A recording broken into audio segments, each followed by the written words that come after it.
When American and British forces established control over the ruins of Germany, they realized a grim reality.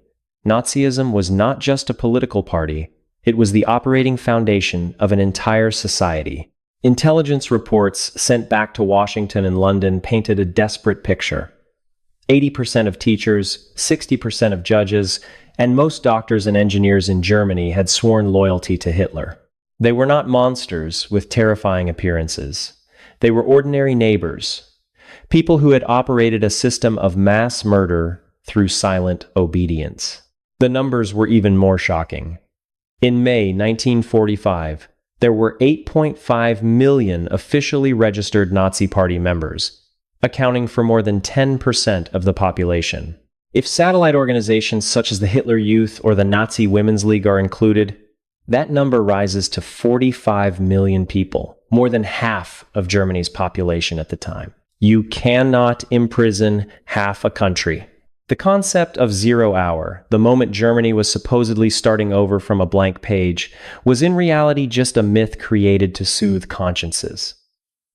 There was no blank page, only files hastily erased. General Lucius D. Clay, the architect of the American military government, faced an unsolvable dilemma. If all former Nazi Party members were dismissed, Germany would be paralyzed. No electricity, no clean water, no hospitals, and no food. A starving nation would be a breeding ground for a new uprising. The Allied choice was an unprecedented bureaucratic gamble, the Fragebogen, the questionnaire. 13 million Germans in the American occupation zone were forced to fill out a document containing 131 questions. Every personal detail was dragged into the light. Who did you vote for in 1933? How much did your income increase when Jewish property was confiscated? The goal was to classify an entire nation into 5 categories, from major offender to exonerated. However, American optimism was defeated by sophisticated evasion. A massive record-whitening campaign emerged.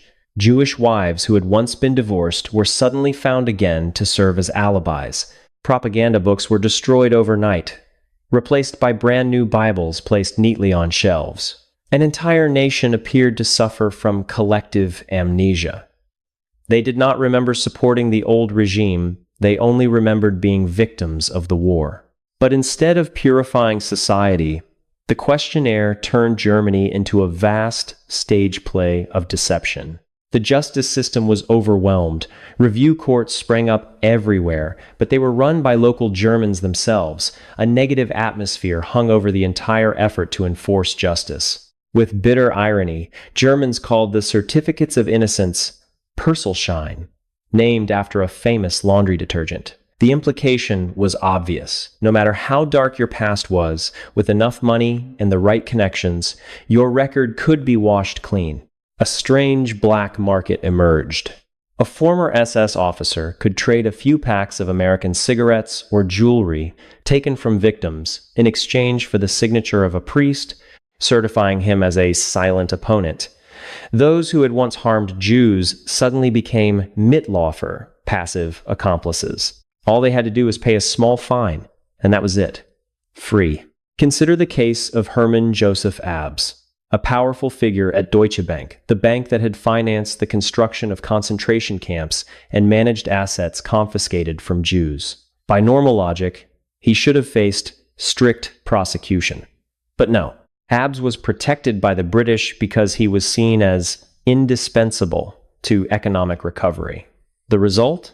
Abs became the closest economic advisor to the Chancellor of West Germany and continued to run Europe's financial system for decades afterward. Illicit assets were not confiscated. They were simply legalized and reinvested. Out of 3.5 million files marked as guilty in the American-controlled zone, nearly 2.5 million people were pardoned without trial.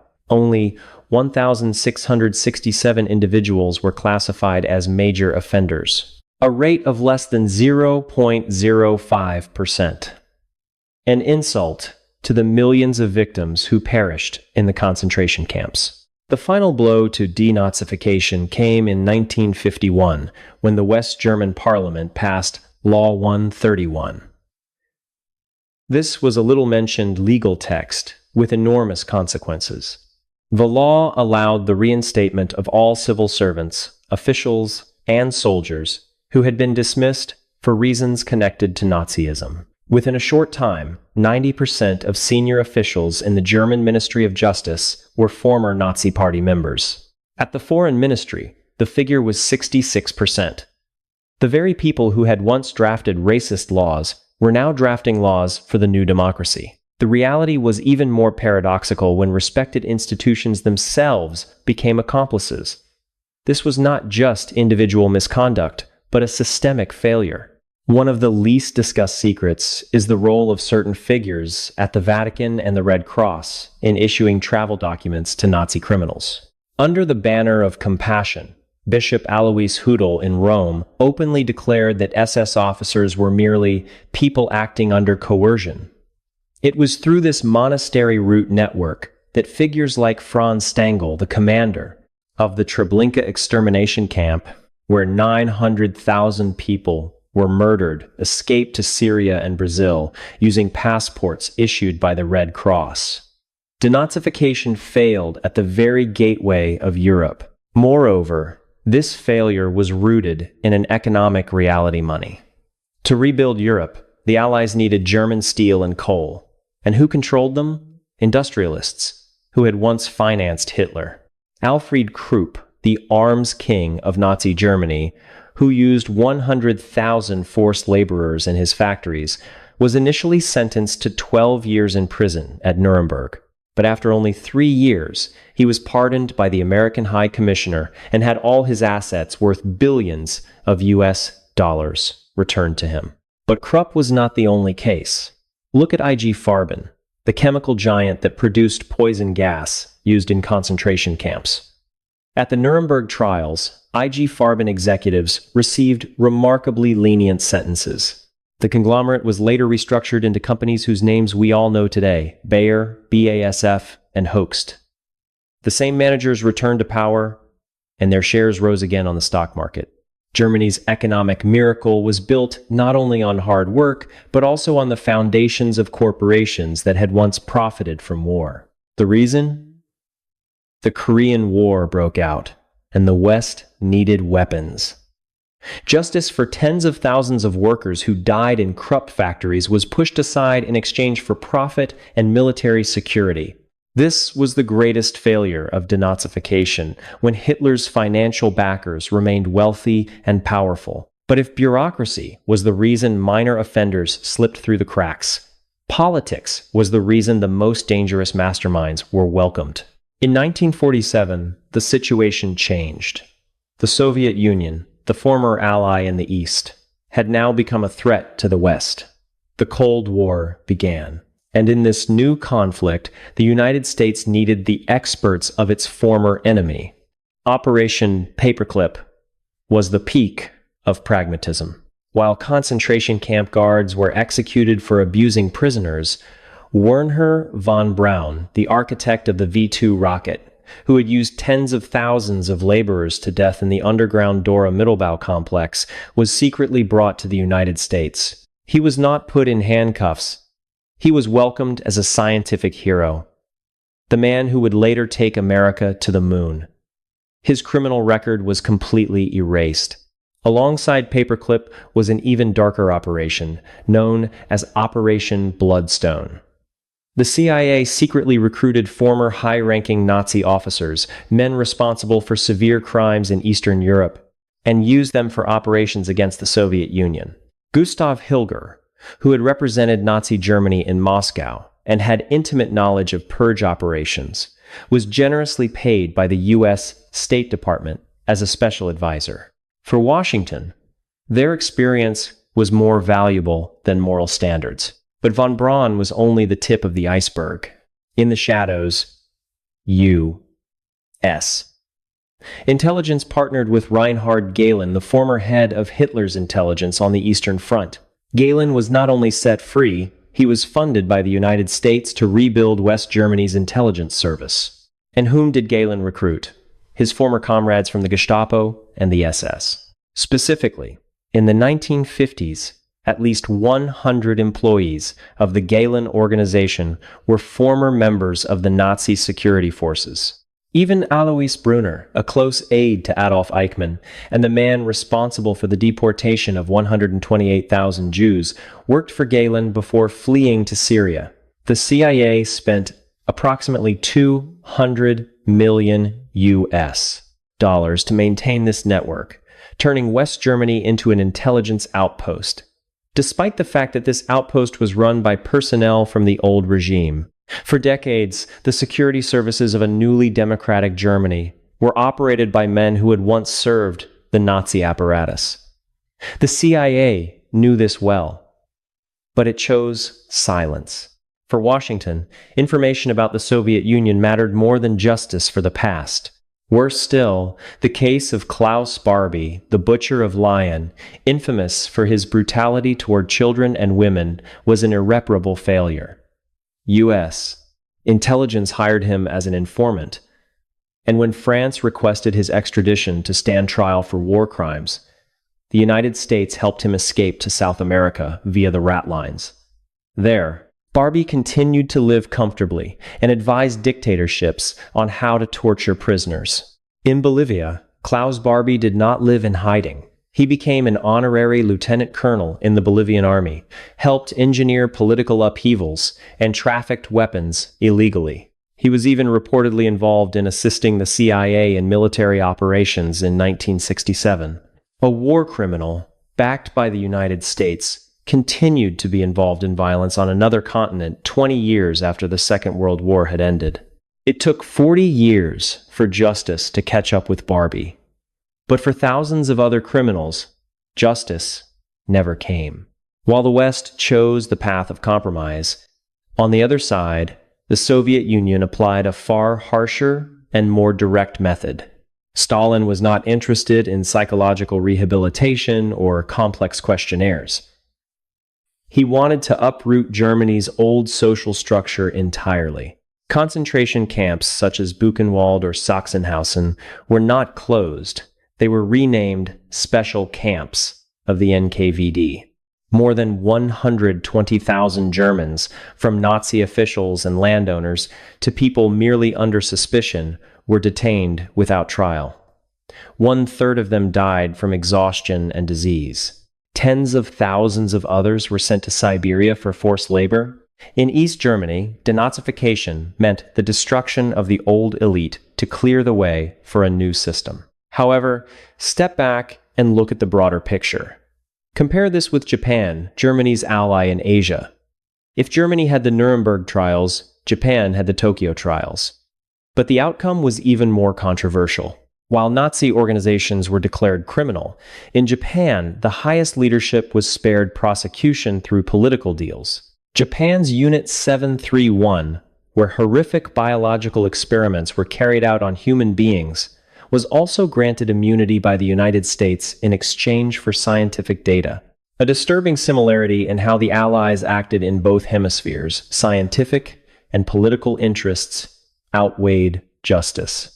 The difference in how the two blocs handled the issue created a historical paradox. Nazi war criminals preferred to surrender to the Americans to receive light sentences or even new jobs, rather than fall into the hands of the Red Army. In West Germany, yet another myth was cultivated, the clean Wehrmacht myth. To rearm West Germany and bring it into NATO in 1955, leaders reached an unspoken agreement. The German army was portrayed as a professional force that merely followed orders and had no involvement in crimes, with all responsibility placed on the SS. This contradicted historical reality. As documents proved, the army had supported purge operations on the Eastern Front.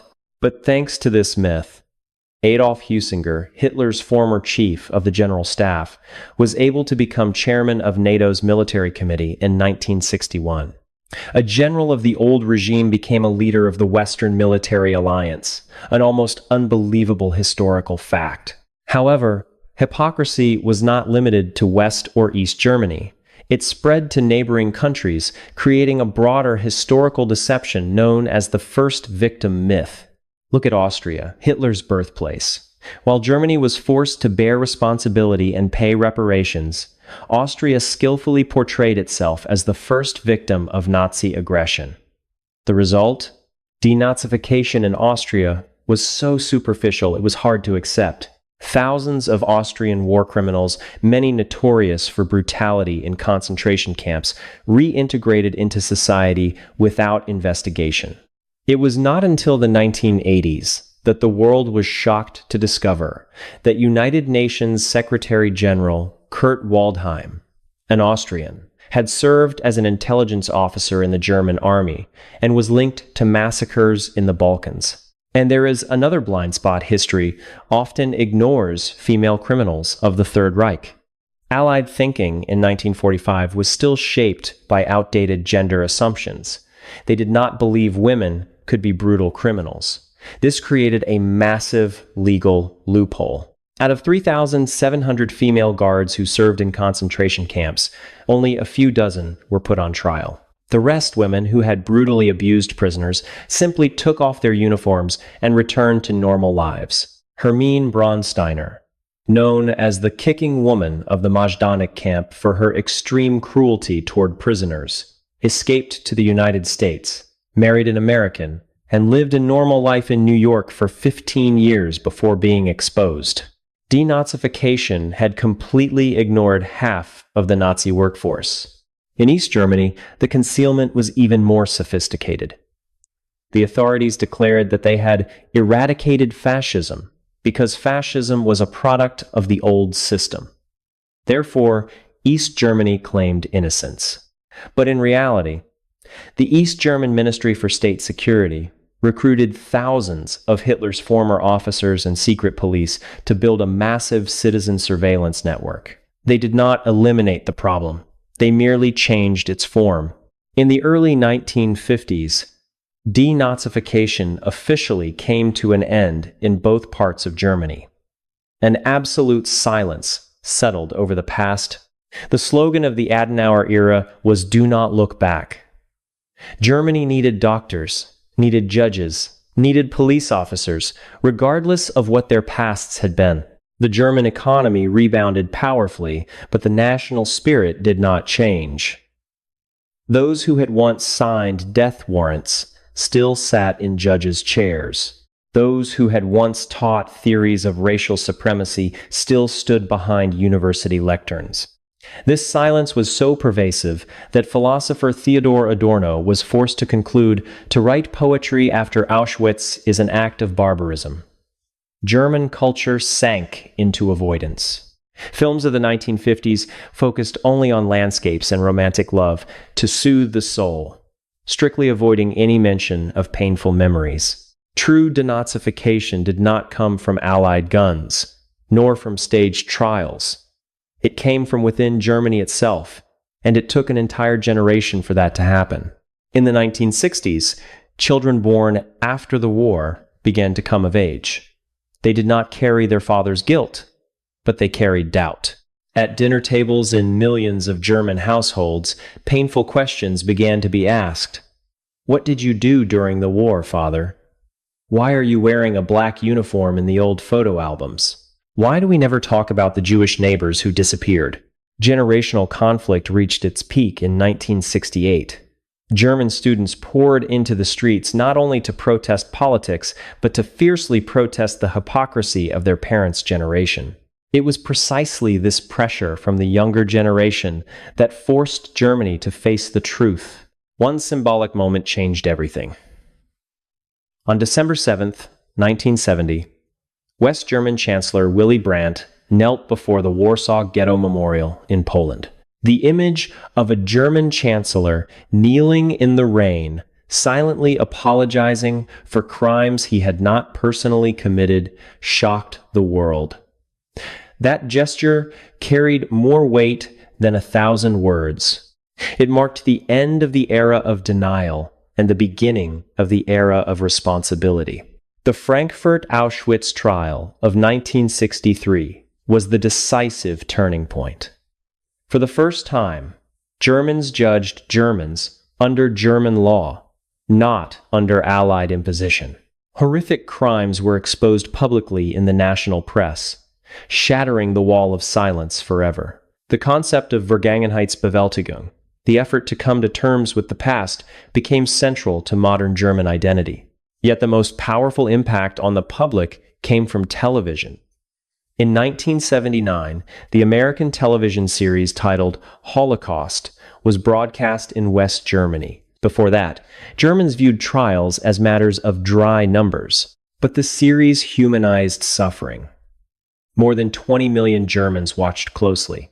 Telephone hotlines were overwhelmed by thousands of calls from people crying as they confessed or demanded answers. The series achieved what hundreds of history books had not. It awakened the conscience of a nation. Germany's repentance did not stop at courtrooms or textbooks. It turned into a battle of memory on every street. You do not need to visit massive memorials to see this atonement. Just look down at your feet as you walk through Berlin or Hamburg. The Stolperstein Project is the clearest proof. More than 75,000 small brass cobblestones, engraved with the names of victims who once lived in those homes before being taken away, have been placed across Europe. Every day, Germans walk past them, bow their heads, and are forced to remember. They do not flee from the past. They live with it, allowing it to engrave memory deeply into daily life. And this struggle has never ended. Even in the 21st century, justice is still racing against time. In 2021, the world took notice when Irmgard Furchner, an elderly woman, was brought before a court in Itzhoho. She had not personally carried a gun, she had only been a typist and secretary at the Stutthof concentration camp. Defense lawyers argued she was merely a harmless cog, but the modern German court delivered a blunt message. Sitting in an office, processing death orders, is also participation in murder.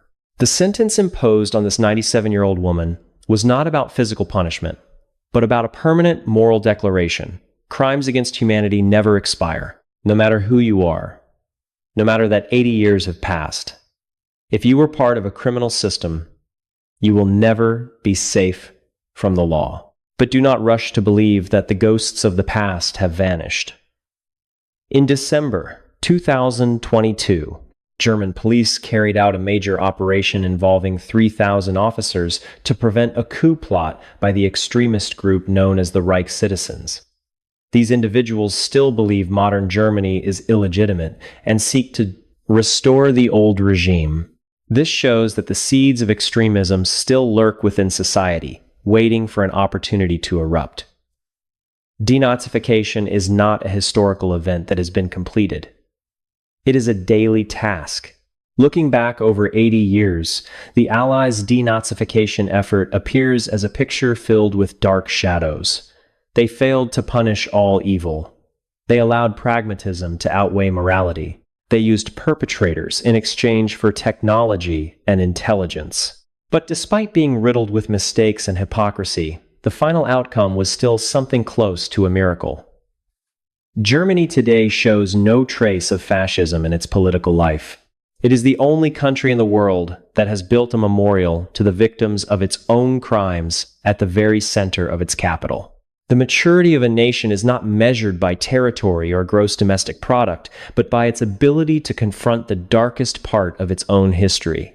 Germany chose the most painful path, openly exposing and thoroughly addressing its past failures, rather than hiding them or pretending they never happened. The lesson of 1945 remains fully relevant today.